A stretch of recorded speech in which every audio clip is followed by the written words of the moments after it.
Bonjour tout le monde, écoutez, ça me fait plaisir de vous rejoindre encore une autre fois pour quelques petites capsules. En premier lieu, je me présente pour les gens qui ne me connaissent pas. Mon nom c'est André Delisle. Je suis commis aux Armées de la Nature, un magasin de chasse-épage dans la région de Québec, et en même temps, je suis pro-staff pour la ferme moderne.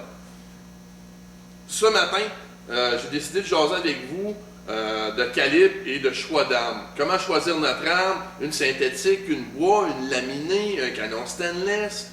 Qu'est-ce qui fait en sorte que, la première des choses, on va être à l'aise avec une arme versus une autre? La première des choses, bien entendu, il ne faut pas se cacher, c'est le budget. Ensuite, ce qui va aller avec nous, c'est le type de chasse. Ce que je veux dire par là, c'est que, bon, quelqu'un qui va faire une chasse fine versus quelqu'un qui va faire une chasse en champ, ou encore là avec un étendu un petit peu plus de positionnement de tir, de exemple 600 pieds, 800, 900 et plus, et va gager un petit peu par rapport à notre calibre. Bien entendu, le fait qu'on soit à l'aise avec un calibre, c'était très important et je tiens à le spécifier. Je vois des gens arriver ici pour la première année de chasse qui ont entendu par le chum, achète-toi une 300 Win, 300 WSM, ça va faire en sorte que ton orignal va tomber au sol directement. C'est plus ou moins vrai, parce que la première des choses, il faut être à l'aise avec l'effet de recul. Si on calcule grossièrement, un effet de recul 300 WSM, bien, on parle environ de 42 livres à l'épaule. L'autre chose aussi, il ne faut pas oublier, c'est qu'une synthétique, comme celle-là qui est ici, ou même celle-là qui est là, la noire, je vais juste taper dessus et vous faire entendre. Ce que ça veut dire, c'est que ni plus ni moins, c'est une arme qui est vide. Okay? C'est pour ça qu'on va parler que les synthétiques, les trois quarts du temps, c'est des armes qui sont beaucoup plus légères que le bois. Par contre, il y a certaines qualités de bois qui font en sorte qu'on va aller chercher autant de légèreté. Fait que ce qui fait, ça veut dire, ni plus ni moins, c'est que par l'effet de recul, il n'y a rien qui va absorber, comme exemple, un bois standard. Le bois va absorber quelque peu les vibrations de l'arme, ce qui fait qu'on va avoir un peu moins de décharge ressentie sur l'épaule. Même chose pour ce qui est d'une arme en bois laminé, comme exemple, celle-là que j'ai ici, qui est un bois laminé. Le bois laminé versus le bois standard, c'est simple, c'est que le grain de bois dans un bois standard, il est toujours dans le même sens. Tandis que le bois laminé, lui, ce que ça nous donne, c'est qu'on va avoir un entrecroisement du bois, un peu le principe de fibre de verre, si vous voulez. Maintenant, les trois armes que j'ai ici, c'est Savage. Savage est une compagnie qui est américaine et on va parler quand même d'une bonne réputation dans ces armes-là. Et présentement, je vous ai amené du verrou et c'est un autre choix aussi qui est important à faire pour les gens. Le verrou, le semi-automatique, le pompe ou encore là, bien entendu, le levier. Personnellement, je favorise beaucoup le verrou parce que c'est simple d'utilisation. C'est un entretien qui est simpliste aussi parce qu'il ne faut pas oublier le côté entretien qu'on a à faire aussi sur nos armes. C'est important là-dessus. Alors, on parle d'un verrou standard. Excusez si je suis gaucher, fait que je vais juste vous la virer comme ça pour vous.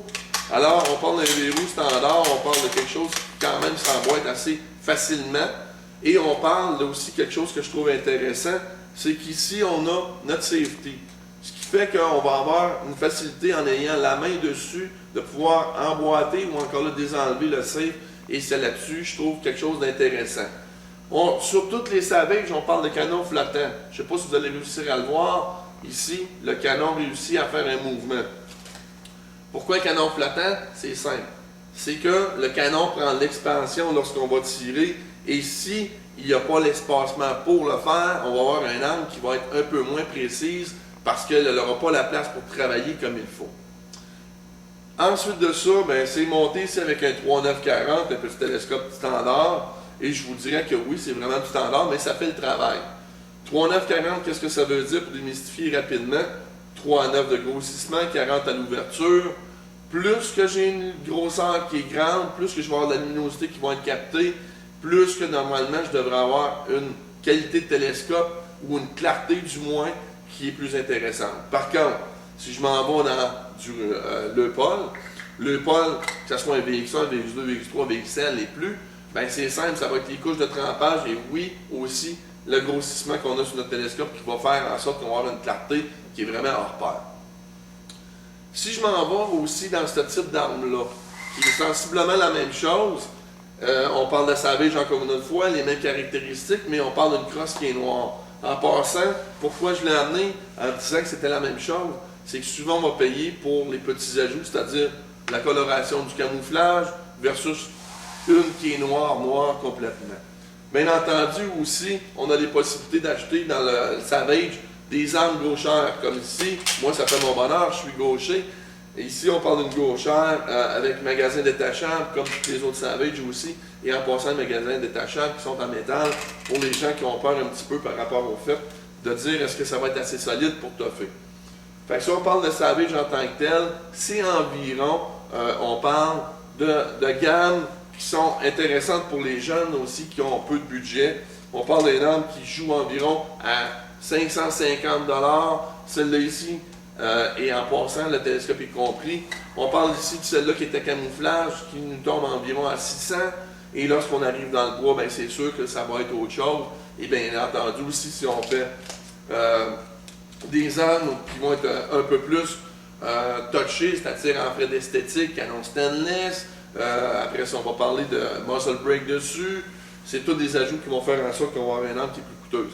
Si je m'en vais dans celle-là qui est là ici, en bois standard, on parle d'une arme qui est environ à 900 $. Alors, pour ce qui est de Savage, c'est ce que je vous conseille pour quelqu'un qui débute et en passant en frais de calibre, idéalement pour le chevreuil, à courte distance, je m'entends pour vous dire tout simplement 600, 700, 800 pieds, une 270 fait le travail amplement. 30-06 pour être un petit peu plus versatile en frais de longueur de tir. Par contre, la balistique de la 270 est plus intéressante, plus rectiligne. Mais la 30-06 offre des balles multiples et vous allez en trouver partout. 30-06 est un calibre qui fait amplement aussi pour le chevreuil, l'orignal et l'ours, et même le caribou. Et encore là, après ça, on va remonter avec, exemple, 7 mm qui va être un calibre, personnellement, qui est très versatile pour tous les types de gros gibier au Québec et avec une trajectoire de tir très intéressante et une balistique qui va faire en sorte qu'à 1200 pieds, on a une orignal, puis important, je viens de dire 1200 pieds. Il faut comprendre une chose, c'est que les armes, les 3/4 du temps, vont être capables de faire un tir à ces distances-là. Mais par contre, il faut respecter avec nous autres ce qu'on est capable de tirer en frais de distance. Et ça, je l'entends souvent parler. J'ai tiré mon orignal à 1200 pieds, je l'ai mal tapé, ça doit être l'arme. Non, souvent c'est le tireur. Malheureusement, les gens ne pratiquent pas assez souvent leur tir. Fait que c'est ce qui englobe en tant que tel la portion pour Savage et on se fait une autre petite chronique avec, exemple, on regarde la différence entre les deux. Fait que, à tout de suite.